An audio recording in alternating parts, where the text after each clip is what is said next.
Hello guys, welcome to our YouTube channel. This is Swati and we were doing communication skills, right? So in last class we have seen leadership and leadership types. When I was talking about leadership type, I have told you that it is based on the situation that which leadership style you have to use it. But apart from the situation, there are other three factors which influence your leadership style. So first let us see that what are the other three factors which are responsible, which influence your style. Okay, so let's see that first. So here I have written down the three factors that influences which leadership type to use, right? So I have told you that leadership type, it depends on the situation which type you will use it and when. Okay, so but apart from that, even these three factors also influence your type to choose. ठीक है, आप कौन सा type choose कर रहे हैं, that depends on these factors also. Why? See, the first one is the company, the tradition, values, philosophy and concerns of the company will influence how manager acts. Okay, so the first point is saying that it depends on the company and their traditions, their values, their philosophy, that how a manager acts. ठीक है, वो जिस company में काम कर रहा है वो कंपनी के क्या ट्रेडिशन है, क्या वैल्यूज़ है, वो कंपनी किस के अकॉर्डिंग चल रही है, तो ये सब चीज़ें भी इन्फ्लुएंस करती हैं एक मैनेजर की वो कैसे आगे कैसे लीडरशिप स्टाइल यूज़ करता है, वो आगे कैसे एक्ट करेगा. ठीक है, उसकी एक्टिविटी कैसे आगे रहेंगी वो भी डिपेंड होता है उस कंपनी के ट्रेडिशंस में, वैल्यूज़ में. Okay, and then concern of the company, company को क्या चाहिए, उसकी डिमांड क्या है उस समय, राइट. सो ये सब चीज़ें, ये सब जो फैक्टर है ये डिपेंड करता है कि मैनेजर कैसे एक्ट करेगा. Second, the managers personal background. Okay, so second क्या बता रहा है कि मैनेजर का पर्सनल बैकग्राउंड भी इन्फ्लुएंस करता है. Employees are individuals with different personalities and backgrounds. हर एक इंडिविजुअल, जितने भी एम्प्लॉयज़ हैं वहाँ पर उस कंपनी में जो काम कर रहे हैं, जो उनके अंडर काम कर रहे हैं, तो वो हर एक इंडिविजुअल अपने आप में डिफरेंट है.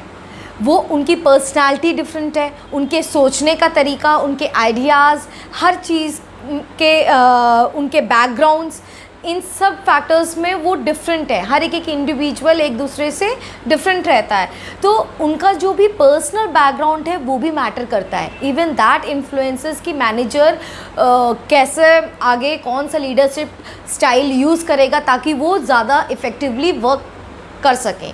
ओके, एंड वो उस गोल को अचीव कर सकें. Okay, so then next is the employees being supervised. आप कैसे supervise कर रहे हो, even that matters. The leadership type managers may use will vary depending upon the individual employee and what he or she will respond best to. So हमने last point में क्या देखा था कि वो कैसे हर एक इंडिविजुअल एक दूसरे से डिफरेंट है in terms of personality, backgrounds, there ideas, their opinions. Okay, so it is not necessary that कि वो हर एम्प्लॉय के साथ एक ही तरीके से अपनी बात को रखे.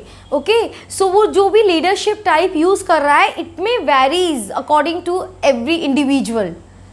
ओके, एंड वो हर एक इंडिविजुअल के साथ क्यों, क्योंकि ज़रूरी नहीं है कि हर एक इंडिविजुअल एक ही टाइप से वो बेस्ट रिस्पॉन्ड करें. तो ये उसको देखना है, ये उसको ऑब्जर्व करना है कि सामने वाला आदमी कब और कैसे ज़्यादा अच्छे से रिस्पॉन्ड कर रहा है और कब वो ज़्यादा अच्छे से इफ़ेक्टिवली काम कर रहा है.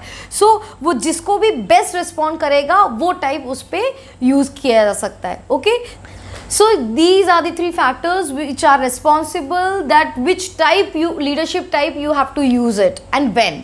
Okay, so यहाँ पर हमारा ये leadership type हमने देखा. When we talk about values, बचपन से ही हम वैल्यूज़ एंड एथिक्स अपने बड़ों से सीखते आ रहे हैं एंड हमारे अंदर जो भी वैल्यूज़ आई हैं वो सब और सब हमारे बड़ों से आई हैं. जो भी कुछ उन्होंने अपने बड़ों से सीखा वो वैल्यूज़ उन्होंने हमें दिया, और जो कुछ हम सीखेंगे वो हम आने वाली जनरेशन को देते हैं। ओके, सो वैल्यूज़ हमारे लिए बहुत इम्पॉर्टेंट है और ये बहुत प्रिडिक्टेबल हैं। ओके, जब हम वैल्यूज़ की बात करते हैं इट इज़ वेरी प्रिडिक्टेबल, क्योंकि जैसे आपके अंदर वैल्यूज़ होंगे आप उस तरीके से आपके कामों में वो नज़र आएगा। आपका नेचर कैसा है वो आपके वैल्यूज़ पे डिपेंड रहता है। सो जब भी अगर आपके अंदर अच्छे वैल्यूज़ हैं तो आप जब भी आप कोई काम करेंगे तो बहुत ही अपने ईमानदारी से, बहुत ऑनेस्टली एंड बहुत रिस्पेक्टफुली आप करेंगे। सो दैट डिपेंड्स ऑन आपके अंदर कैसे वैल्यूज़ हैं। And it is lack of good values that why scams happen, why nepotisms exist in the society, and why the government doesn't care about the people. ठीक है, तो ये सब आपके वैल्यूज़ की वजह से ही होता है। अगर आपके अंदर अच्छे वैल्यूज़ नहीं हैं तो वो आप सोसाइटी में आप अच्छे से रिफ्लेक्ट नहीं कर पाएंगे, right. So we can say for any society और human beings core values are very vital. Similarly work ethics की हम बात करते हैं, वर्क एथिक्स भी आपके वैल्यूज़ पे डिपेंड होते हैं। जैसे आपके वैल्यूज़ रहेंगे वैसे आपके वर्क एथिक्स भी रहेंगे। So basically work ethics involves not only what you feel about your work, your job and your career, but also how you do it. Okay, आप अपनी रिस्पॉन्सिबिलिटी, अपना जॉब कैसे कर रहे हैं वो आपका वर्क एथिक्स कहलाता है। So this involves your attitude, your behaviour, your respect, your communication and interaction, और even how you get along with other people. ठीक है, ये सब आपका वर्क एथिक्स में आता है। आप कैसे एक वर्क एरिया में आप किस तरीके से आप दूसरों के साथ आपका बिहेवियर कैसा है, आप कैसे इंटरेक्ट कर रहे हैं एंड आप कैसे कम्युनिकेट कर रहे हैं, आप कितना उनको रेस्पेक्ट शो कर रहे हैं सामने वाले पर्सन को। So this is all about your work ethics. तो जैसा आपका वैल्यूज़ होंगे वैसे आपके वर्क एथिक्स भी डेवलप होंगे। That is why it is said that your values और ethics is very important. So this is all about your leadership type, your values and ethics. Now we'll talk about conflict. हम conflict देखेंगे, how do you handle conflict, how do you respond your conflicts, what are the modes of your conflict. Okay. Let's see what is conflict. Okay, so here I have written down all the key points of conflict, right? So what is conflict? It is a struggle or contest between people with opposing needs, ideas, beliefs, values or goals. Okay, so what is it? It is a struggle और contest between people. अगर दो लोगों के बीच में कोई किसी चीज़ का difference है, उनके आइडियाज़ में, उनके ओपिनियन है, जो कि जाहिर है वो होता ही है। ओके, सो जब भी आप दो लोगों के बीच में कभी भी मतभेद क्यों पैदा होता है, वो इसीलिए होता है क्योंकि उनके आइडियाज़, उनके बिलीव्स, उनके वैल्यूज़, उनके गोल्स, उनके ओपिनियंस, ये सब क्या होते हैं, एक दूसरे से डिफ़र होते हैं। ठीक है, और जब वो डिफ़र करेंगे एक दूसरे से तो ऑब्वियसली वहाँ पर कॉन्फ्लिक्ट अराइज करेगा, right. So this is what is conflict. तो रिज़ल्ट क्या होता है, कॉन्फ्लिक्ट का रिज़ल्ट कभी भी आप प्री डिटरमाइंड नहीं कर सकते हैं। ठीक है, कोई भी कॉन्फ्लिक्ट का क्या रिज़ल्ट होगा ये आप पहले से कैसे आप पता कर लेंगे। ठीक है, तो जब भी कॉन्फ्लिक्ट आपका राइज करेगा तो आपको उसको, जब तक आपका सल्यूशन आपको नहीं पता चलेगा कि आप कैसे सॉल्व करें और सॉल्व करने के बाद क्या उसका आगे इन फ्यूचर आपका क्या रिज़ल्ट रहेगा, तो कॉन्सिक्वेंस क्या होगा, वो आप पहले से प्री डिटरमाइन नहीं कर सकते हैं। Either it might escalate or lead to non-productive results, or it can be beneficially resolved and lead to quality final products. ठीक है, तो दो तरीके से बात हो सकती है यहाँ पर। आपका कोई भी कॉन्फ्लिक्ट अगर अराइज कर रहा है और ये तो हमें मालूम है कि उसके कॉन्सिक्वेंस हम प्री डिटरमाइन नहीं कर सकते हैं, तो दो तरीके से बात हो सकती है। या तो आपका वो क्या एक्सक्लेट कर देगा, किसको बढ़ावा दे देगा, वो आगे चल करके क्या हो जाएगा, एक नॉन प्रोडक्टिव रिजल्ट के पास की तरह बढ़ जाएगा। ठीक है, आपको कोई भी उसका प्रोडक्टिव रिजल्ट नहीं, आउटकम नहीं होएगा। ओके, और या तो और it can be beneficially resolved और lead to quality final products. ठीक है, दो बातें हो सकती है इसमें, या तो वो आपका नॉन प्रोडक्टिव रह जाए, राइट, वो आपका कोई रिजल्ट कोई आउटकम आपका आए ही ना प्रोडक्टिवली, और वो आपको एक बेनिफिशियली रिजॉल्व हो जाए। ठीक है, वो आपको एक बेनिफिट दे के चला जाए, जे आपका वो क्या हो जाए, फाइनली वो एक क्वालिटी प्रोडक्ट में आपको मिले, राइट। तो दो तरीके से आपके कॉन्सिक्वेंसेस होते हैं कॉन्फ्लिक्ट के। Then therefore learning to manage conflict is integral to high performance team। तो कैसे आप अपने टीम को हाई परफॉर्मेंस आप कर सकते हैं, ठीक है, आपका टीम कैसे हाई परफॉर्मेंस कर सकता है, जब आप उसी कॉन्फ्लिक्ट को मैनेज करना सीख जाएंगे। When you learn how to manage that conflict, ठीक है, आप उस कॉन्फ्लिक्ट को कैसे मैनेज करेंगे, जब आप वो सीख जाएंगे तो आपकी टीम अच्छे से परफॉर्म कर सकती है। ज़रूरी नहीं है कि आपका वो कॉन्फ्लिक्ट अच्छे से रिजॉल्व ही हो जाए, बट आप ज़्यादा से ज़्यादा आप ये करने की कोशिश करेंगे कि उसके जो भी आउटकम्स हैं वो आपका उसके जो भी नेगेटिव इफ़ेक्ट हैं वो आप डिक्रीज़ कर सकें। ओके, सो ये हो सकता है। Then all conflicts can not necessarily be resolved, right, जो मैंने आपको पहले ही बताया कि कोई भी कॉन्फ्लिक्ट क्या है वो ज़रूरी नहीं है कि आपको रिजॉल्व हो जाएगा, but learning how to manage conflict can decrease the odds of non productive escalation is called conflict management. लेकिन आप जिस तरीके से उसके जो भी आउटकम हैं उसको आप उनकी जो भी नेगेटिव जो कॉन्सिक्वेंसेस होंगे, उसकी जो नेगेटिव इफ़ेक्ट है, आप उसको जैसे अगर आप कम करने की कोशिश करेंगे, उसको डिक्रीज़ करने की कोशिश करेंगे, इसी को ही हम क्या कहते हैं, कॉन्फ्लिक्ट मैनेजमेंट। आप कैसे कॉन्फ्लिक्ट को मैनेज कर रहे हैं, that is what conflict management is.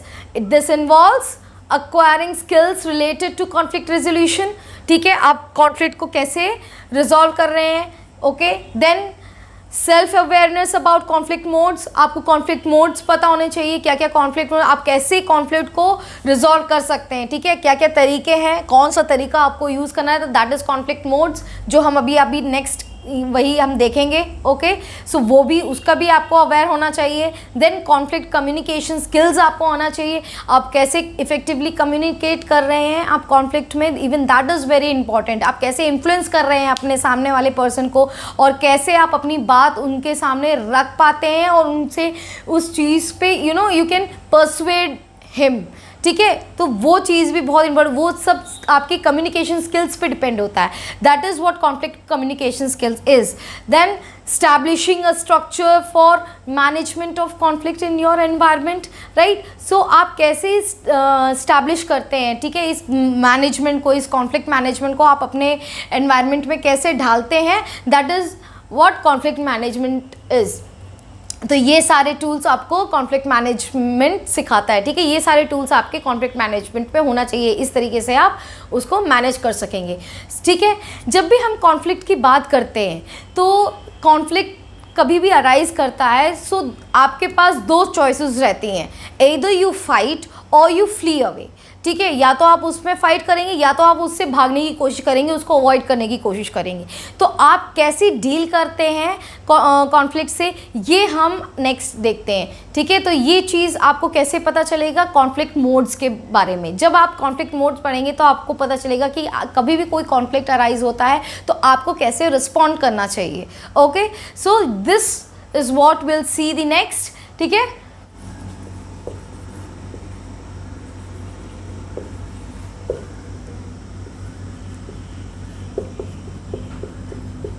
So modes of conflict, modes of conflicts की जब हम बात करते हैं, so how many types are there, ठीक है, कितने टाइप के मोड्स हैं, देयर आर 5, बेसिकली 5 हैं। फर्स्ट इज कंपीटिंग, ठीक है, आप कंपीट कर रहे हैं। सेकेंड इज कॉम्प्रोमाइजिंग,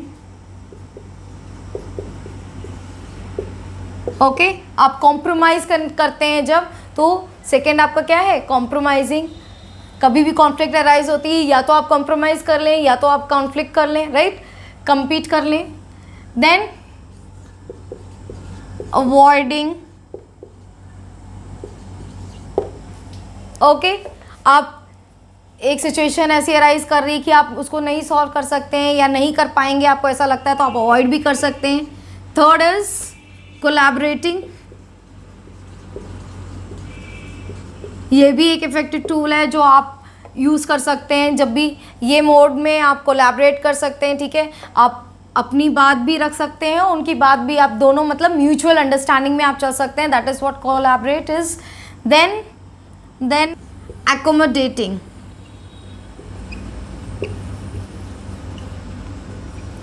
ठीक है। आप कैसे accommodate करते हैं, इवन दैट मैटर्स, ठीक। तो ये आपके 5 टाइप्स हैं, टाइप्स ऑफ मोड्स हैं कि आप इनके ज़रिए आप, ठीक है, कॉन्फ्लिक्ट को रिजॉल्व कर सकते हैं। इधर आप कंपीटिंग यूज़ कर सकते हैं, और आप कॉम्प्रोमाइज़ कर सकते हैं, और आप अवॉइड ही कर सकते हैं कम्प्लीटली, और आप कोलैबोरेटिंग यूज़ कर सकते हैं मोड, और आप एकोमोडेटिंग यूज़ कर सकते हैं, right. So these are the 5 modes of conflict. और इनको यूज़ करने का, ठीक है, ये जो कॉन्फ्लिक्ट है ये कैसे आपके 2 स्केल से ये नापे जाते हैं, ओके। ये कैसे 2 स्केल से ये मेजर किए जाते हैं। First is assertive, second is cooperation, ठीक है। इन 2 से स्केल से ये मेजर किए जाते हैं। First is assertive and then is cooperation. तो कोई भी आपका मोड है वो इन 2 स्केल से आप मेजर कर सकते हो कि आपका कब असर्टिव, कब आपका हाई होना चाहिए, कब आपका लो होना चाहिए, कब कोऑपरेशन आपका लो होगा। इसके अकॉर्डिंग आपको ये देखते हैं। So let us see these modes one by one. इनके बारे में हम डीपली थोड़ा सा पढ़ लेते हैं, right. So here I have tried to put this into a tabular form. This will help you for your better understanding the modes.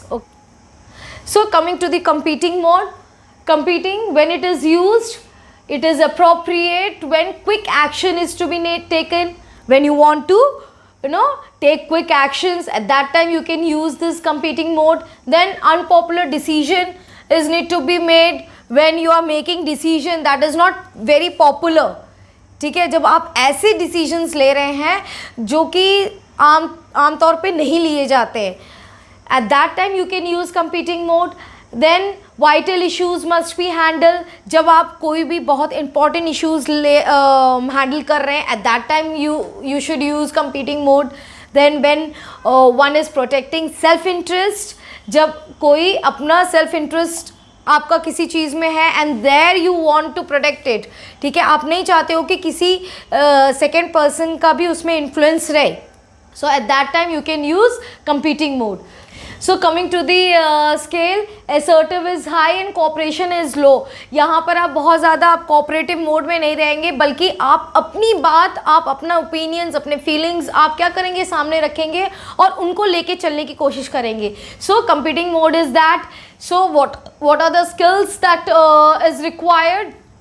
तो इसके लिए skills हमारा क्या है? Asserting your opinions and feelings, then arguing or debating, stating your positions clearly, standing on your grounds, using rank and influence. तो ये सारे skills हैं जो आपको ज़रूरत पड़ते हैं जब आप कंपीटिंग मोड यूज़ करते हैं। आपके जो भी ओपिनियंस हैं, फीलिंग्स हैं, वो आप एश्योर करते हैं, ठीक है। वो आप एश्योर करते हैं कि आप अपनी फीलिंग्स सामने रख पाएँ, अपने ओपिनियंस आप सामने शेयर करें। देन आप आर्ग्यू करते हैं, आप डिबेट करने के आपके अंदर स्किल्स होने चाहिए। Then stating your position clearly, ठीक है। आप अपनी बात आप सामने वाले को अच्छे से समझा सकें, आप अपनी बात सामने रख सकें कि आप ऐसा चाहते हैं, ठीक है। तो ये चीज़ें आपकी कंपीटिंग मोड में बहुत, ये स्किल्स आपके बहुत इम्पॉर्टेंट हैं। Then when we talk about collaborating, so collaborating it is basically describe, कैसे ये डिस्क्राइब किया जाता है? It is described as putting ideas on top of an idea in order to achieve the best solutions to a conflict, ठीक है। तो आप कैसे बताते हैं कोलैबोरेटिंग को? तो कोलैबोरेशन क्या है? जब आप अपने आइडिया के साथ दूसरों के भी आइडियाज़ आप लेते हैं, ठीक है, वो भी आप शेयर करते हैं in order to achieve a better solutions to a conflict. किसी भी कॉन्फ्लिक्ट के लिए इट इज़ रिक्वायर्ड कि आप, ज़रूरी नहीं है आप जो चाह रहे हैं, आप जो सोच रहे हैं वही चीज़ सही हो या वही चीज़ आप लेके चलें, ठीक है। सो आपको सामने वाले को भी चांस देना चाहिए कि वो अपने ओपिनियंस आपके सामने रख सकें, ठीक है। जो भी सबके आइडियाज़ हैं वो आप लेकर के चलें एक साथ। तो यहाँ पर आप क्या है, आप जो भी मेंबर्स हैं, जो भी अदर पार्टीज़ के मेंबर्स हैं, आप दूसरे लोगों के भी ओपिनियंस और आइडियाज़ को आप सुन रहे हैं, ना कि सुन रहे हैं, उनको समझ रहे हैं। और आप इन सारे आइडियाज़ में आप एक साथ आप लेकर के आप ये सोच सकते हैं कि आप उसमें से आपका बेस्ट सोल्यूशन आपका क्या है उस कॉन्फ्लिक्ट को रिजॉल्व करने के लिए। तो ये कैसा होगा, it will be a creative solutions to a conflict that would not have been generated by a single individual defined as the best solution. So ये कैसा सोल्यूशन है, it is a creative solution, right. It is a creative solution जो कि क्या है, कोई एक individual उसको डिफाइन नहीं कर रहा है, बल्कि आप सबके आइडियाज़ को, सबके ओपिनियंस को आपने ले करके एक साथ रखा और उसमें से जो भी बेस्ट सोल्यूशन है वो आप ले करके आगे बढ़ रहे हैं। So that will be a best solution, a creative solution to that conflict, right. Then appropriate when it is appropriate when conflict is important to the people who are constructing an integrative solution. It is appropriate, ये कब appropriate है, जब आप दूसरे लोगों के साथ एक integrative solutions निकालना चाह रहे हैं, at that time when issues are too important to compromise, जब issues इतने important है कि आप compromise, आप collaborate करने के लिए, आप दूसरों के सुनने के लिए आप तैयार हैं, ठीक है। जब इश्यूज बहुत इंपॉर्टेंट है, at that time you should use this collaborating technique. Then when you want to improve relationships, तो जब आप रिलेशनशिप इम्प्रूव करना चाहते हैं सामने वाले के साथ में, तो जाहिर सी बात है आप क्या करेंगे, आप सामने वाले की भी सुनेंगे, ठीक है। तो जब आप सामने वाले को भी जब सुन रहे हैं, तो तभी तो आप जब उनकी बात भी सुनेंगे, उनकी बात भी आप अपने साथ रखेंगे, तभी आप एक रिलेशनशिप बिल्डअप कर पाएंगे। सो इस तरीके से आपका कोलैबोरेटिंग मोड यूज़ होता है। देन यहाँ पर आपका assertive and cooperation both are high, ठीक है। आप अपनी बात भी रख रहे हैं एंड देन आप सामने वाले की भी सुन रहे हैं, आप कोऑपरेशन मोड में भी हैं, आप कोऑपरेटिवली चल रहे हैं उनके साथ। सो both are high. Then what are the skills that are required in collaborating? तो आपके collaborating में क्या skills required हैं? That is analyzing skills. आप analyze कर सको, right? आप जितने भी ideas हैं, जितने भी opinions हैं, जितने भी लोगों के अपने अपने जो भी feelings उनने share किया है, that you can analyze it. Then active listening.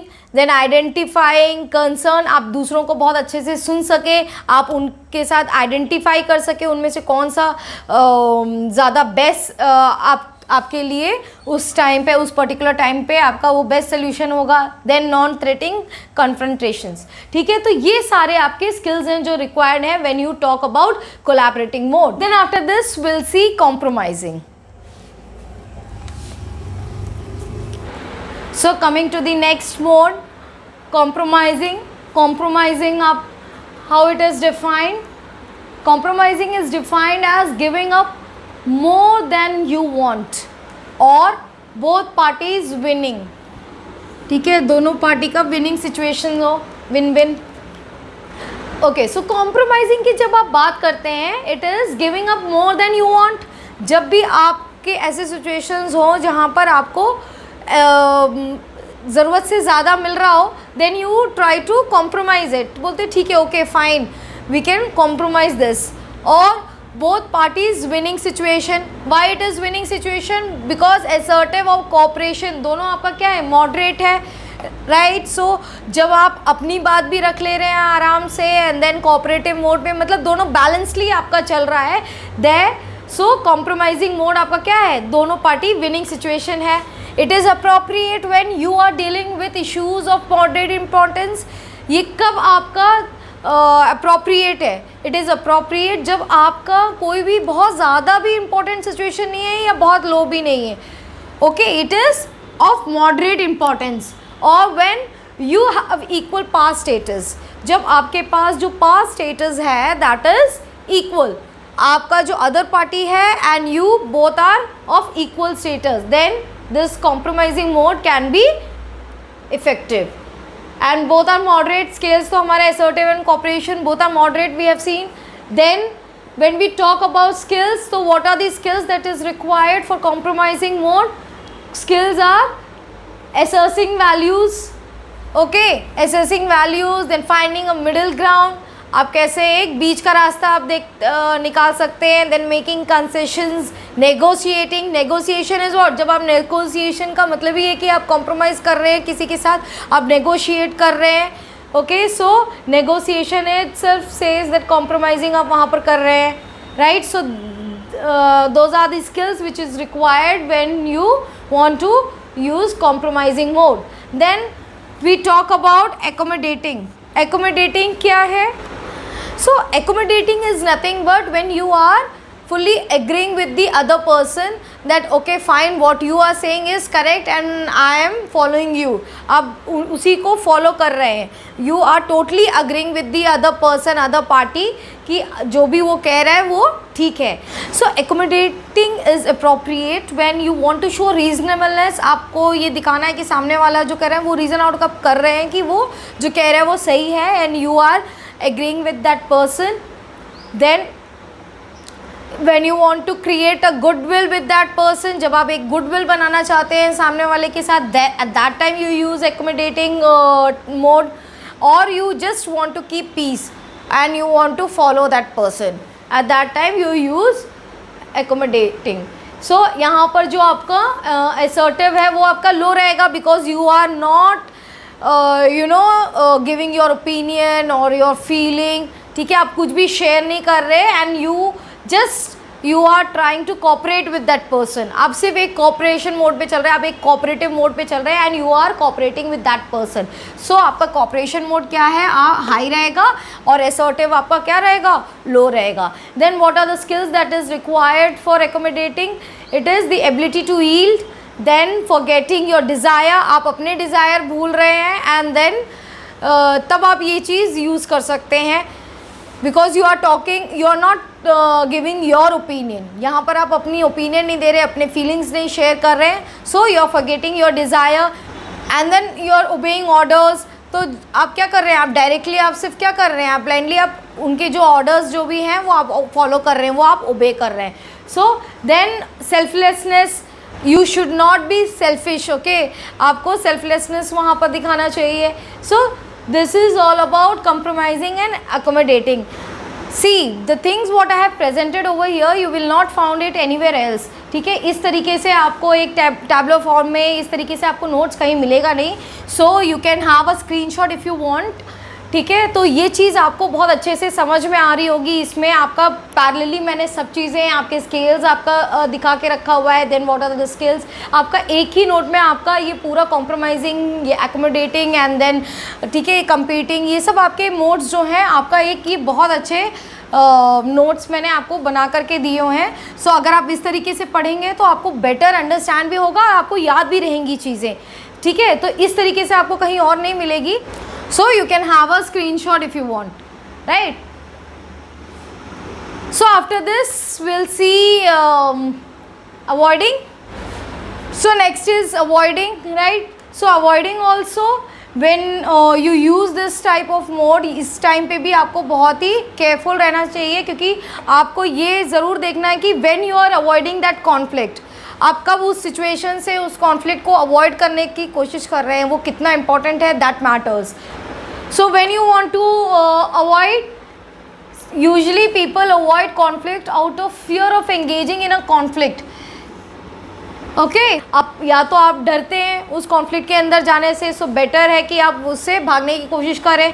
और they do not have confidence in their conflict management skills, ठीक है. या तो उनको अपने ऊपर भरोसा ही नहीं होता कि उस कॉन्फ्लिक्ट को वो मैनेज कर पाएंगे कि नहीं कर पाएंगे, ठीक है. तो इन सिचुएशंस के टाइम पे आदमी क्या करता है, ज़्यादातर कोशिश करता है कि आप उस कॉन्फ्लिक्ट को अवॉइड करें, ओके.